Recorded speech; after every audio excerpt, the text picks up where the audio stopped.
వార్తలకు స్వాగతం. వార్తల్లోని ముఖ్యాంశాలు.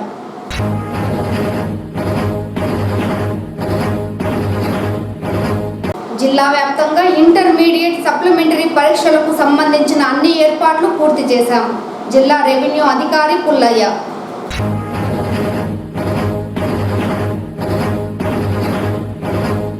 దక్షిణ భారతదేశ వ్యాప్తంగా ఏనుగుల గణన కార్యక్రమాన్ని నేటి నుంచి చేపట్టనున్నాం. జిల్లా అటవీ శాఖ అధికారి చైతన్య కుమార్ రెడ్డి వెల్లడి.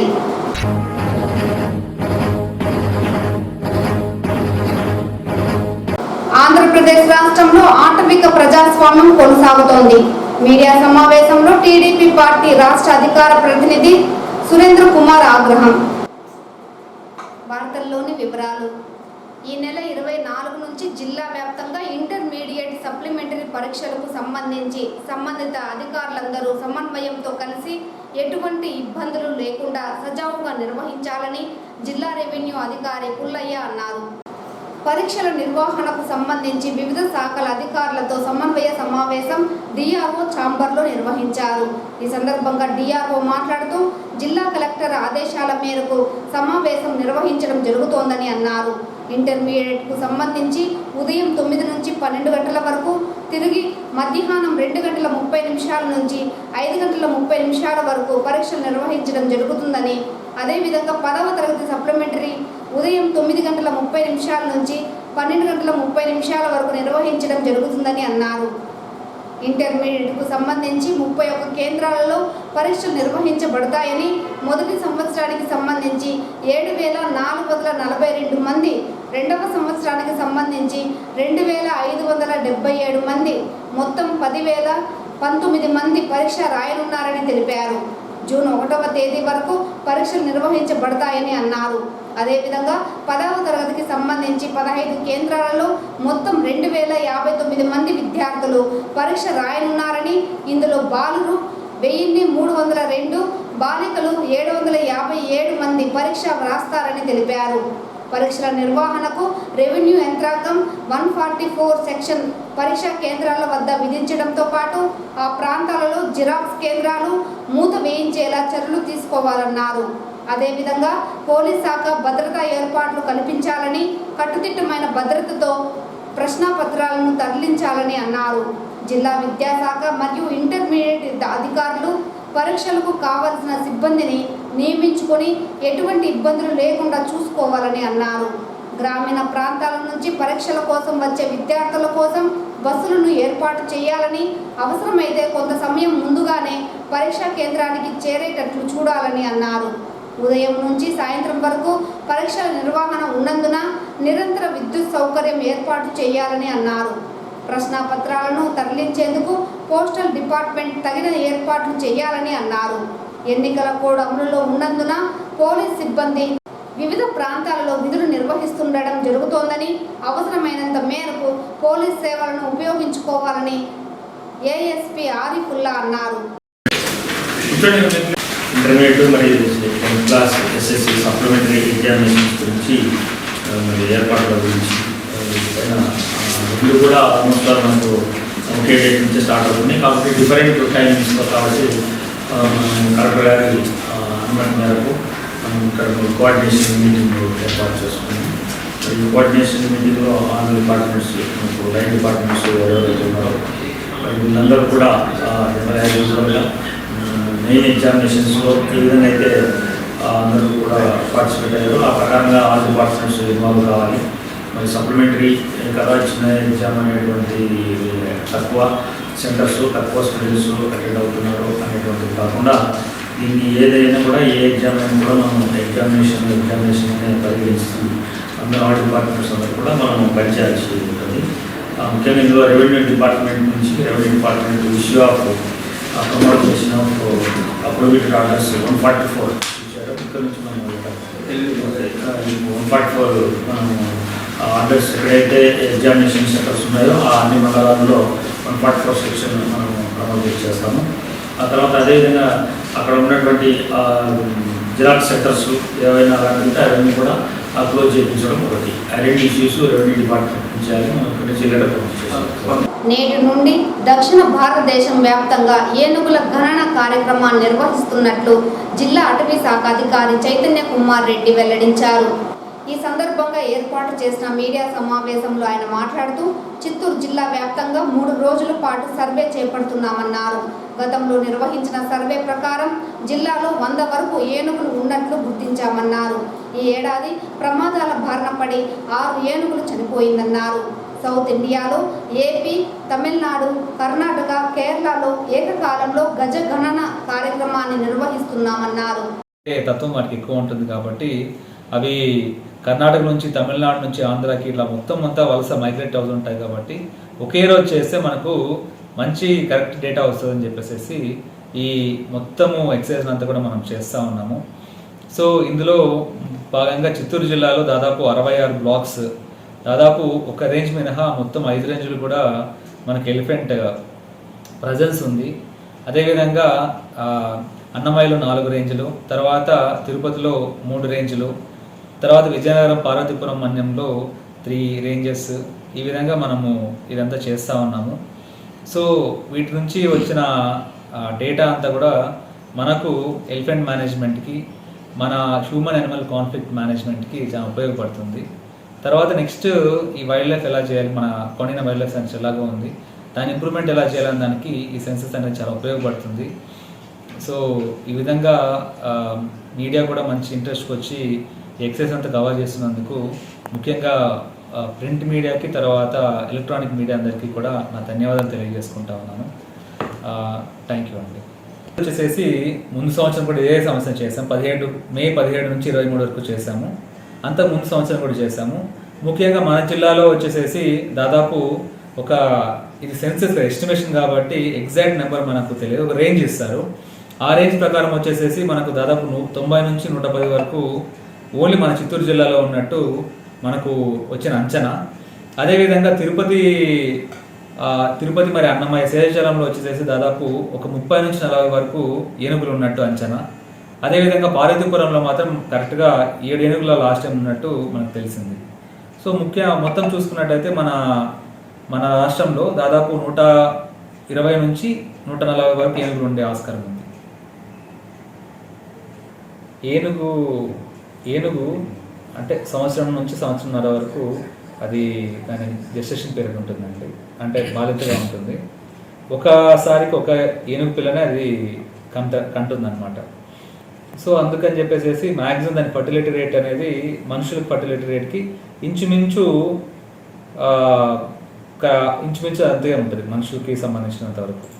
అదేవిధంగా మన జిల్లాలో వచ్చేసేసి మేజర్గా ఎలక్ట్రిక్యూషన్, ఈ ట్రాన్స్ఫార్మర్లు గుద్దుకొని కానీ, తర్వాత ఈ సాగింగ్ వైర్స్, చిన్న లో లయింగ్ వైర్స్ని పట్టుకొని కానీ, తర్వాత ఫామ్లో ఉన్న వైర్లకి కొరకడం వల్ల కానీ ఇలా ఏనుగులు చనిపోతూ ఉన్నాయి. లాస్ట్ యావరేజ్ చెప్పాలి అంటే ఒక సంవత్సరానికి 6 నుంచి 8 ఏనుగులు ఈ విధంగా చనిపోతూ ఉన్నాయి రకరకాల కారణాల వల్ల. అదేవిధంగా ఈ టైంకి మన రాష్ట్రం, మన చిత్తూరు జిల్లాలో మనుషులు కూడా అదేవిధంగా 6 నుంచి 9 మంది వరకు చనిపోతూ ఉన్నారు ఈ ఏనుగు దాడుల వల్ల. సో ఓవర్ ద పీరియడ్ ఏమైంది అంటే లాస్ట్ 2020 నుంచి చనిపోవడం జరిగింది. సో ఇప్పుడు వచ్చేసేసి లాస్ట్ 1 ఇయర్లో దాని సంఖ్య చాలా వరకు తగ్గించగలిగాం మనం. జరిగిందండి. ఆంధ్రప్రదేశ్ రాష్ట్రంలో ఆటవిక ప్రజాస్వామ్యం కొనసాగుతోందని తెలుగుదేశం పార్టీ రాష్ట్ర అధికార ప్రతినిధి సురేంద్ర కుమార్ తీవ్ర స్థాయిలో మండిపడ్డారు. గురువారం టీడీపీ కార్యాలయంలో ఏర్పాటు చేసిన మీడియా సమావేశంలో ఆయన మాట్లాడుతూ ఏపీ చరిత్రలోనే ఎన్నడూ లేని విధంగా పోలింగ్ ముగిసిన రోజు నుండి పక్కా ప్రణాళికతో వైసీపీ నాయకులు టీడీపీ కార్యకర్తలతో పాటు టీడీపీకి ఓటు వేసిన ఓటర్లపై మారణాయుధాలతో దాడి చేసి హింసాత్మక వాతావరణాన్ని సృష్టించడం బాధాకరమన్నారు. ఇందుకు కొంతమంది పోలీస్ అధికారులు సైతం ఏకపక్షంగా వ్యవహరించి వైసీపీ నాయకులకు సహకరిస్తున్నారని ఆవేదన వ్యక్తం చేశారు. ఏపీ ఎన్నికల చరిత్రలోనే మాచర్ల, తాడిపత్రి, చంద్రగిరి, నరసరావుపేట, తెనాలి మరియు ఇతర నియోజకవర్గాలలో జరిగిన ఘటనలపై పూర్తి స్థాయిలో సిట్ దర్యాప్తు నివేదికను బహిర్గతం చేయాలని డిమాండ్ చేశారు. సిట్ ఇచ్చిన నివేదికలు 1530 మందికి పైగా అల్లర్లకు పాల్పడ్డ వ్యక్తులను గుర్తిస్తే కేవలం 140 మందిని మాత్రమే అరెస్టు చేసి పోలీస్ యంత్రాంగం చేతులు దులుపుకోవడానికి తీవ్రంగా ఖండిస్తున్నామని స్పష్టం చేశారు. ఇప్పటికైనా పోలీస్ అధికారులు నిష్పక్షపాతంగా వ్యవహరించి హింసాత్మక ఘటనలకు పాల్పడ్డ వ్యక్తులను అదుపులోకి తీసుకోవాలని డిమాండ్ చేశారు. ఈ కార్యక్రమంలో టీడీపీ కార్యాలయ కార్యదర్శి మోహన్ రాజ్, పూతలపట్టు నియోజకవర్గం అధ్యక్షులు ధరణి ప్రకాష్, పార్లమెంట్ బీసీ సెల్ కార్యదర్శి కుమార్ యాదవ్ తదితరులు పాల్గొన్నారు. జరిగేటువంటి పరిస్థితి మాత్రం లేదు. కింది స్థాయిలో డిఎస్పీ, సిఐ స్థాయిలో, ఇంకా కింద స్థాయిలో అంతా కూడా కొంతమంది జగన్ టీం సభ్యులు ఒక పథకం ప్రకారం వైకాపా నాయకులకు సహకరించారనేది స్పష్టమవుతోంది. సిట్ దర్యాప్తు కానీ నివేదిక బయటకు వస్తే చాలా అంశాలు బయటకు వస్తాయి. మేము తెలుగుదేశం పార్టీ తరఫున ఒకటే డిమాండ్ చేస్తున్నా, సిట్ దర్యాప్తు యొక్క నివేదికను బహిరంగపరచమని చెప్పి రాష్ట్ర డీజీపీని డిమాండ్ చేస్తున్నాం. ఎందుకంటే దీనిలో చాలా విషయాలు బయట రావాల్సిన అవసరం ఎంత ఉంది, ప్రజలు తెలియాల్సిన అవసరం ఎంతనో ఉంది. కాబట్టి డీజీపీ గారు స్పందించి సిట్ యొక్క ప్రత్యేక దర్యాప్తు నివేదికను బహిరంగపరచాలని కూడా మేము డిమాండ్ చేస్తున్నాం. మరి ఈరోజు ఒక MLA, Macherla MLA, senior MLA ఆయన, మరి జగన్మోహన్ రెడ్డి ఆయన్ను నా స్నేహితుడు, మంచివాడని చెప్పి బహిరంగ సభలో పొగిడారు. మరి అటువంటి వ్యక్తి చేసినటువంటి దారుణమైనటువంటి సంఘటనను ఈరోజు సభ్య సమాజం చేదరించుకుంటా ఉంది. ఒక ఎమ్మెల్యేగా ఉండి ఎమ్మెల్యే అభ్యర్థిగా పోటీ చేస్తూ మరి ఆయన స్వయంగా పోలింగ్ కేంద్రంకి వెళ్ళి మరి అక్కడ చేసినటువంటి దారుణమైనటువంటి పరిస్థితి మనం ఈరోజు వీడియోలు చూసాం. ఆయనే స్వయంగా ఈవీఎంను ధ్వంసం చేసి అక్కడ ఉన్నటువంటి తెలుగుదేశం పార్టీ ఏజెంట్ను భయపెట్టి మరి బయటకు వచ్చి మరి ఒక మహిళను ఎవరైతే ప్రశ్నించారో ఆ మహిళను కూడా దారుణంగా తిట్టాడు. మరి ఇదంతా కూడా చాలా నీచంగా మేము భావిస్తున్నాం. మరి అటువంటి వ్యక్తి పైన పోలీసులు ఎంత ఉదాసీనంగా వ్యవహరించారో మనకు అర్థమవుతా ఉంది. ఈరోజు ఆయన 13వ తారీఖున స్వయంగా పోలింగ్ కేంద్రంలో ఈవీఎం దాడి చేస్తే మరి ఆ రోజు వెబ్ కాస్టింగ్ ఉంది, వీడియో రికార్డింగ్ ఉంది, పోలింగ్ ఆఫీసర్లు సిబ్బంది ఉన్నారు, వివిధ పార్టీల ఏజెంట్లు ఉన్నారు, ఓటర్లు ఉన్నారు. అంతమంది ప్రత్యక్షంగా చూసిన తర్వాత కూడా మరి అక్కడ ఉండే అధికారులు ఒక ఎమ్మెల్యేని పక్కన పెట్టి ఎవరో గుర్తు తెలియని వ్యక్తులు ధ్వంసం చేశారని చెప్పి తప్పుడు ఫిర్యాదు ఇచ్చారు. ఇది చాలా దురదృష్టకరం. మరి 13వ తారీఖున ఈ సంఘటన జరిగితే 15వ తారీఖు వరకు పోలీసు ఫిర్యాదు కూడా ఇవ్వాల. అంటే బాధ్యత ఎవరిది? బాధ్యత పోలింగ్ ఆఫీసరు, రిటర్నింగ్ ఆఫీసర్ తెలియజేయాల్సిన అవసరం ఉంది. రిటర్నింగ్ ఆఫీసర్ వెంటనే స్పందించి మరి పోలీసు ఫిర్యాదు చేయాలి. ఎందుకంటే ఎన్నికల అఫెన్స్ చాలా సీరియస్గా తీసుకోవాల్సిన అంశం. ఒక ఈవీఎం పగలగొట్టారంటే అంతకంటే ఎన్నికల మించిన ఎన్నికల నేరం ఇంకోటి ఉండదు. అయినా కూడా పోలీసు స్పందించి మరి సరైన చర్యలు లేవు. నిన్న మొన్న 2-3 రోజుల క్రితం ఆ వీడియో బయట వచ్చిన తర్వాత అప్పుడు మాత్రమే ఎమ్మెల్యే పైన A1గా చేర్చి కొన్ని సెక్షన్లు పెట్టారు. మరి పోనీ ఆయన అరెస్ట్ చేశారంటే అది లేదు. మరి ఆయన పారిపోవడానికి మరి పోలీసు అధికారులే సహకరించారనేది ఈరోజు స్పష్టమవుతోంది. చిత్తూరు నగరంలోని మహావీర్ బ్రిడ్జిపై ఆర్టీసీ బస్సు టైర్ పంచర్ కావడంతో తీవ్ర ట్రాఫిక్ అంతరాయం ఏర్పడింది. గురువారం ఉదయం కాణిపాకం నుండి చిత్తూరుకు వస్తున్న ఆర్టీసీ బస్సు మహావీర్ బ్రిడ్జ్ వద్దకు చేరుకోగానే టైర్ పంచర్ అయింది. దీంతో బ్రిడ్జిపై వాహన రాకపోకలకు తీవ్ర అంతరాయం ఏర్పడడంతో వాహనదారులు ఇబ్బందులు ఎదుర్కొన్నారు. దాదాపు గంట పాటు ఇదే పరిస్థితి నెలకొనడంతో విషయం తెలుసుకున్న traffic CI Nityababu Mahavir bridge పైకి చేరుకొని ట్రాఫిక్ను క్రమబద్ధీకరించారు. ట్రాఫిక్ సిబ్బంది కొరత ఉన్నప్పటికీ వాహనదారులకు ఎలాంటి ఇబ్బందులు ఎదుర్కోకుండా ట్రాఫిక్ని పూర్తి స్థాయిలో క్రమబద్ధీకరించారు. సకాలంలో మహావీర్ బ్రిడ్జ్ పైకి చేరుకొని ట్రాఫిక్ నియంత్రించిన ట్రాఫిక్ సిఐ నిత్యబాబును వాహనదారులు అభినందించారు.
శ్రీనివాసులు పేర్కొన్నారు. గురువారం ఆర్డీఓలు, మున్సిపల్ కమిషనర్లు, మండల తహసీల్దార్లు, ఎంపీడీఓలు, ఈఓపీఆర్డీలు, పంచాయతీ సెక్రటరీలు, వీఆర్ఓలు, మహిళా పోలీసులతో అర్బన్, గ్రామీణ ప్రాంతాలలో ఇల్లీగల్గా పెట్రోల్, డీజిల్ అమ్మకాల నిషేధంపై వీడియో కాన్ఫరెన్స్ నిర్వహించారు. ఈ సందర్భంగా జాయింట్ కలెక్టర్ మాట్లాడుతూ జిల్లాలో ఎక్కడ గానీ ఇల్లీగల్గా పెట్రోల్, డీజిల్ అమ్మకాలు జరగకుండా ఆర్డీఓలు, మున్సిపల్ కమిషనర్లు, ఎంపీడీఓలు, ఈఓపీఆర్డీలు, పంచాయతీ సెక్రటరీలు, మహిళా పోలీసులు నిఘా పెట్టాలన్నారు. పెట్రోల్ బంక్స్ ఆర్డీఓలు, తహసీల్దార్లు పరిశీలించి ఎవరికి గానీ క్యాన్స్, బాటిల్స్, డ్రమ్లలో పెట్రోల్, డీజిల్ పట్టకూడదన్న సమాచారాన్ని అన్ని పెట్రోల్ బంక్ యజమానులకు తెలియజేయాలన్నారు. పౌర సరఫరాల శాఖ ద్వారా పంపిణీ చేసే నిత్యావసర వస్తువుల స్టాక్ పాయింట్లను పరిశీలించని ఆర్డీఓలు 2 రోజుల్లోగా పరిశీలించాలని ఆర్డీఓలను ఆదేశించారు. మండలంలో సగభాగం తహసీల్దార్లు, సగభాగం ఎంపీడీఓలు పెట్రోల్ బంకులను పరిశీలించాలని, అర్బన్ పరిధిలో మున్సిపల్ కమిషనర్లు, డిప్యూటీ తహసీల్దార్లతో కలిసి ఇల్లీగల్గా పెట్రోల్, డీజిల్ అమ్మకాలు జరుగుతుంటే గుర్తించి సీజ్ చేయాలని, అక్కడున్న స్టాక్ను పౌర సరఫరా శాఖకు అందజేయాలన్నారు. గ్రామాలలోనూ రోడ్ల ఇరుపక్కల ఇల్లీగల్గా పెట్రోల్, డీజిల్ అమ్మకాలపై పంచాయతీ సెక్రటరీలు, వీఆర్ఓలు, మహిళా పోలీసులు పరిశీలించి ఎక్కడైనా ఇల్లీగల్గా పెట్రోల్, డీజిల్ అమ్మకాలు జరుగుతుంటే వాటిని వెంటనే సీజ్ చేసి వారిపై బైండ్ ఓవర్ కేసులు పెట్టాలన్నారు. తిరుమల శ్రీవారిని ఈరోజు ఉదయం వీఐపీ విరామ సమయంలో శ్రీ స్వరూపానందేంద్ర స్వామీజీ దర్శించుకున్నారు. తిరుమల శ్రీవారి దర్శనార్థం విచ్చేసిన ఆయనకి ఆలయ అధికారులు ఇస్తికా పాల్ స్వాగతం పలికారు. దర్శన అనంతరం రంగనాయకుల మండపంలో వేద పండితులు వేద ఆశీర్వచనం అందజేసి స్వామివారి తీర్థ ప్రసాదాలను అందజేశారు.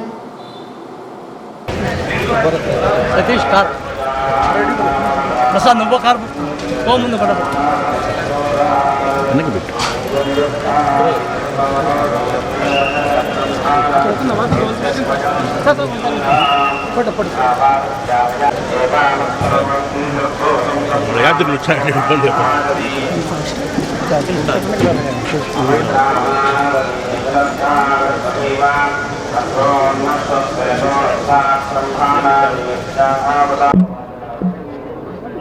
ప్రతి సంవత్సరం జరిగే తడిగొండ వెంగమాంబ కార్యక్రమానికి నేను వచ్చి ఉన్నాము. ఆ కార్యక్రమంలో పాల్గొన్నాము. ఆ తడిగొండ వెంగమాంబ అమ్మవారి యొక్క కీర్తనలు బయటికి తీయడానికి పూర్తి సహకరించింది విశాఖ శ్రీ శారదాపీఠం. ఆ రోజుల్లో కరుణాకర్ రెడ్డి, భూమన్న వీళ్ళు ఉన్నప్పుడు దానిని వెలికి తీసి ఆ కీర్తనలు ఎన్నో పాడించి ప్రతి సంవత్సరం ఈ కార్యక్రమం పెట్టించాలని ఆ రోజులో నిర్ణయం అయింది. అనూచానంగా ఇంతవరకు జరుగుతుంది. అమ్మవారు సాక్షాత్ అమ్మవారి యొక్క స్వరూపంగా ఆవిడ ఎన్నో అద్భుతమైన కార్యక్రమాలు చేసింది కాబట్టి ఆమె కార్యక్రమానికి నిన్న వచ్చి ఈరోజు స్వామివారు దర్శనం చేసుకొని ఈ సంవత్సరం చాలా అద్భుతాలు జరగాలి, ఈ సంవత్సరం అంతా బాగుండాలి, ఈ సంవత్సరం నుంచి ఇంకా ముందు రాష్ట్రం ఇంకా గొప్పగా ఉండాలని మనస్ఫూర్తిగా కోరుతూ భగవంతుడిని. ఈ వార్తలు ఇంతటితో సమాప్తం. నమస్కారం.